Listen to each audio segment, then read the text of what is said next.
Dripping. Dripping. You open your eyes to the sound of water dripping. You blink your eyes and sit up. To your right, an open window with a dark orange sky staring back at you. To your left, darkness. You blink your eyes and look again. To your left, water dripping from the ceiling into a metal pan. It is incessant, and the light is blinding in this room. You stand up and walk to the dripping. You think you remember fixing that leak, but maybe you only dreamt it. You look up, and the leak is definitely there. A drop of water hits you on the face. It feels nice, actually. To your right, you see a door. It's open. You turn to your left and see your reflection in a mirror. Almost. You see an outline. You see the outline of your body in the mirror, red and hazy, like a drawing made out of fog. You close your eyes. You don't want to look in this mirror because you know what this is all about. You know what this is about and you don't like it. You turn off the lights. And the buzz of electricity quiets. You listen to the dripping.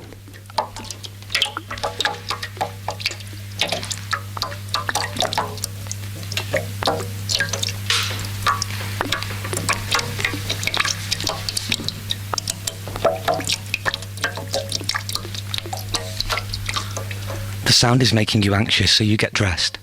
Zip up, button up, clip, loop, link, clasp, rip. On with your rain jacket, on with your shoes. You wash your face, dry it. Zip, button, clip, loop, link, clasp, wash, dry. Loop. Loop. And then you hear it. That indescribable sound. Not the dripping, no. It's a sound that words cannot describe, and it's coming from outside the door, right on cue. This is all very familiar. Yes, you know where you are and you know what this is all about. You grab your bag and walk through the door, following the sound. You're walking down wooden steps, past a blue door marked 4, down. Red door marked 3, down. Yellow door marked 2, and then a memory. Of a woman who was filling her flat with gas. She was in flat 2 behind a yellow door, just like this one. This woman left the other one and opened the door.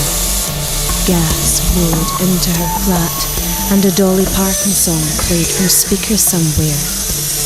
This woman was in that flat filling it with gas because she wanted to explode. She wasn't very smart. You remember a crowd of people watching her from the street. She was hanging out of a window, waving a lighter around and screaming. I'll do it, goddammit, I will do it. I'm gonna blow this whole fucking building up, just watch me. I'm not afraid of you. She wanted to explode, but she didn't know how. It wasn't long before the police came and took her away. A few days later, you snuck into her flat and lay your head inside the oven. That's the way to do it, or so you've been told. You snap back and are still walking. You take a look around to see where you are. Okay, still in your building. You're surprised at how completely out of sync with reality you can sometimes become. Some people call it daydreaming. Whatever you call it, it can be incredibly disarming. You sigh and step into the lift. The door closes. You lean against the back wall of the lift, and as it drops, you drift back into your memory.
The doors to the lift slice open. You walk 15 steps exactly and open an interior door.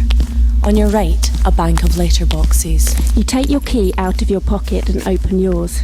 Inside, nothing. You shut the door to your letterbox, and then a memory.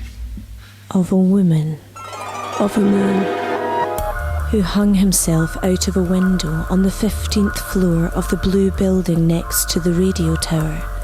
He hung there, dead, for a week before anyone noticed. In fact, it might have been more than a week. It's possible no one would have ever noticed him if he hadn't fallen to the street and killed two people who were walking by.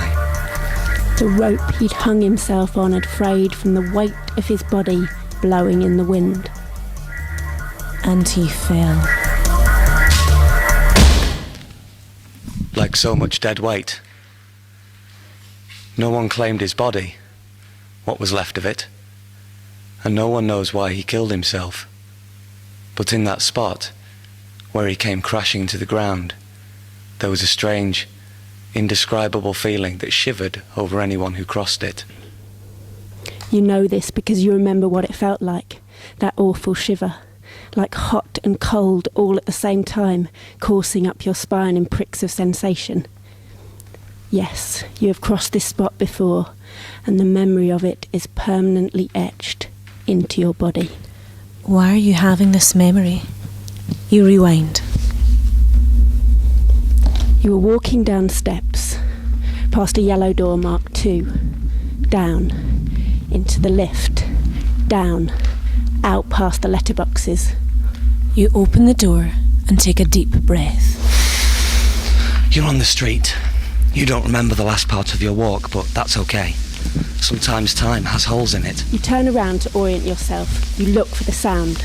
In front of you, a long line of traffic going in both directions. On the other side of the street, under a big white umbrella, 2 old ladies are smoking cigarettes and laughing.